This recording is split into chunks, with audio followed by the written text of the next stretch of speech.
एक बगलापुर गांव का मेहनती किसान। बगलापुर गांव में रामू नाम का एक किसान रहता था। वह बहुत गरीब था, लेकिन वह बहुत मेहनती था। सुबह होते ही वो बैलों को लेकर खेतों में काम करने के लिए निकल जाता था और खेतों में बहुत ही मेहनत करने के बाद वह वापस घर आता और घर आते ही जंगलों की तरफ निकल पड़ता था और फिर जंगल में आकर लकड़ी काटता और बाजार में जाकर उसे बेचता था। इतने मेहनत करने के बावजूद उसकी आर्थिक स्थिति ठीक नहीं रहती थी, लेकिन आज वह बहुत खुश था। आज उसे शहर के उस पार पहाड़ों पर लकड़ी पहुंचाना था, जहां उसे उसकी लकड़ी की कीमत बहुत ही अच्छी मिलने वाली थी। रामू किसान यह सोचकर बहुत खुश था कि आज मैं यह लकड़ी बेचूंगा और बहुत कुछ खरीदूंगा। क्योंकि आज रामू किसान लकड़ी बेचने शहर नहीं जा रहा था, जो उसको उसकी लकड़ी की कीमत अच्छी ना मिले, बल्कि वह पहाड़ों पर जा रहा था। बहुत ही दूर चलने के बाद शहर आया।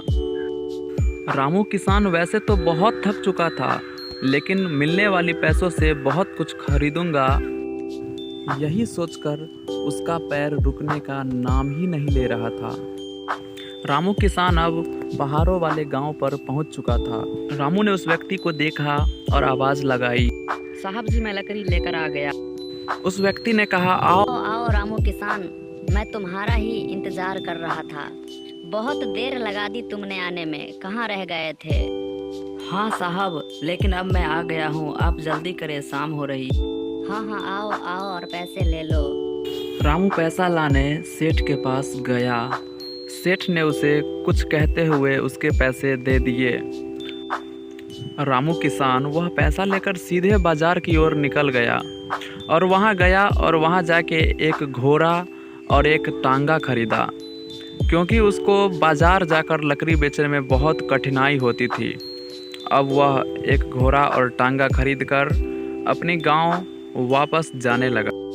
फिर से उसने उस शहर को पास किया, फिर उस जंगल को पास किया और जंगल होते हुए आखिरकार वह अपने घर पहुंचा। अपने घोड़े और टांगे को एक पेड़ की छांव में खड़ा कर दिया और अपनी पत्नी की ओर चल पड़ा।